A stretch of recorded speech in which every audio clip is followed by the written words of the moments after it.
আপনি কি জানেন যে দান করলে আপনার কিছু কমে যায় না, বরঞ্চ আপনার সম্পদের ভাণ্ডার বেড়েই চলতে থাকে। নমস্কার, ডিজিটাল চমৎকার চ্যানেলের পক্ষে আমি অমিত শশাঙ্ক গুপ্ত স্বাগত জানাই আপনাদের সকলকে। আমার লক্ষ্য পশ্চিমবাংলার 1 লক্ষ পশ্চিমবঙ্গবাসীকে ডিজিটাল মার্কেটিং শেখানো এবং এই শিক্ষায় শিক্ষিত হয়ে তারা যেন আগামী দিনে অর্থনৈতিকভাবে স্বাধীন হতে পারে সেদিকে দেখা।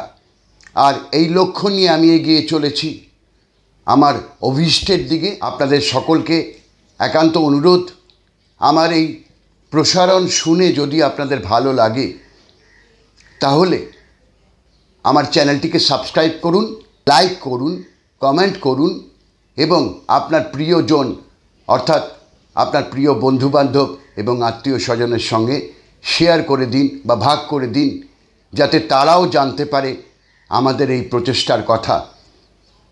আজকের আলোচনার বিষয়বস্তু দান। তো এই দান, এই বিষয়টি কি? খুব সহজ বিষয়।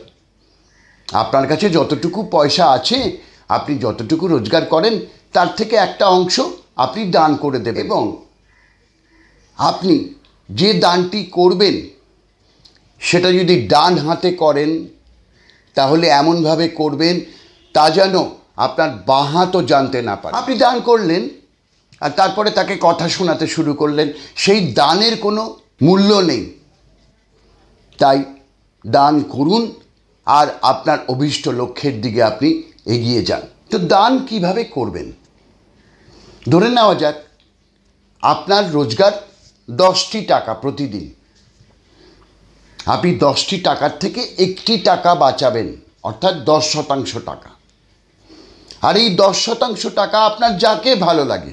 আমাদের কোনো নির্দেশ নেই যে একে দিতে হবে ওকে দিতে হবে, না, আমাদের সেরকম কোনো নির্দেশ নেই। আপনার যাকে ভালো লাগে, আপনার মন্দিরে দিতে ইচ্ছে হয় মন্দিরে দিন, গির্জায় বা মসজিদে দিতে ইচ্ছা হয় সেখানে দিন, কোনো মানুষকে দিন, আপনার যাকে ভালো লাগে তাকে দিন। ওই 1টি টাকা আপনি আপনার ওই অল্প কিছু রোজগার থেকে যদি 10% টাকা দান করেন তাহলে দেখবেন সেই দান আপনার কাছে দ্বিগুণ, 3 গুণ, 4 গুণ, 5 গুণ, 6 গুণ, 10 গুণ হয়ে ফিরে আসছে। আপনি বুঝতে পারবেন না, কিন্তু এটা আসবে। এটার কারণ আমাদের এই প্রকৃতির নিয়ম, every action has an equal and opposite reaction.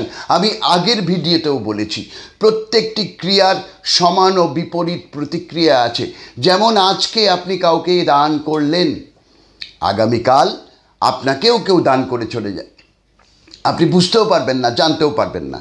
আপনি দেখবেন আপনার ব্যাংকের অ্যাকাউন্টটি আস্তে আস্তে বেড়ে যাচ্ছে। আপনার কাছে কেউ এসে বলল আপনি আমাকে একটা সাহায্য করবেন, তারপরে আপনি দিলেন, এটা একটা অন্য বিষয়। আর আপনার কাছে একজন মানুষ এসে দাঁড়িয়ে রয়েছে, কেন কিছু চায়নি সে আপনার কাছ থেকে।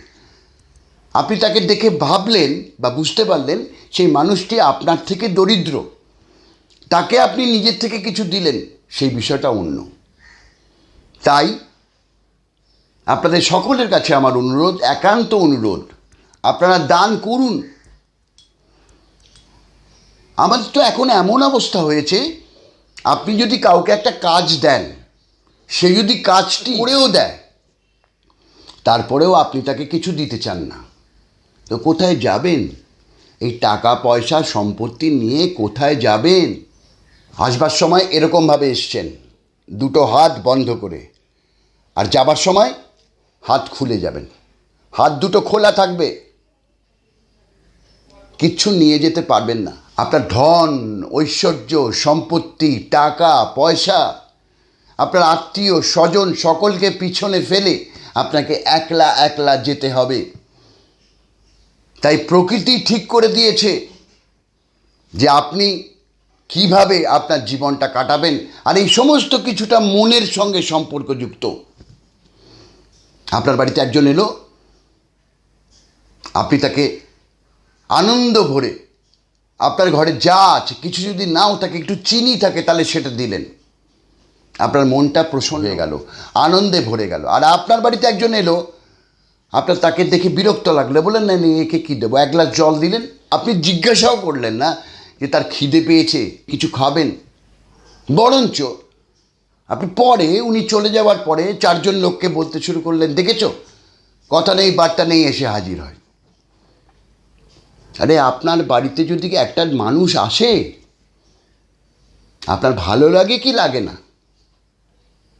আপনি তার সঙ্গে দুটো কথা বলেন, দুটো আলাপ আলোচনা হয়।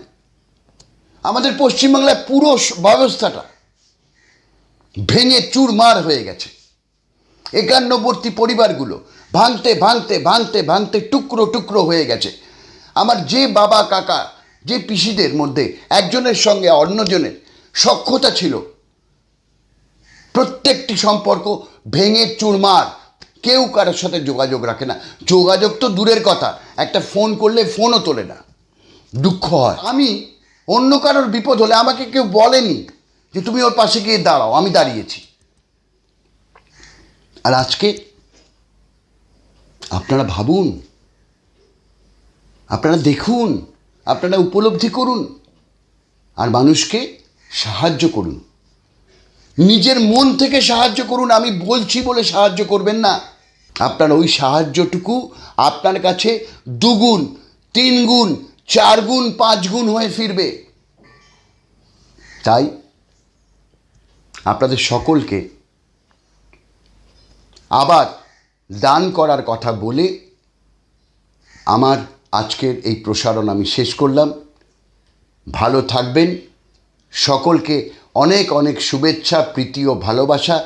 দুর্গাপুজো আসছে, এই দুর্গাপুজো উপলক্ষে আপনারা এগিয়ে চলুন আপনাদের অভীষ্ট লক্ষ্যের দিকে। এই কথা বলে সকলকে আবার প্রীতি, শুভেচ্ছা, ভালোবাসা জানিয়ে আমার কথা শেষ করলাম।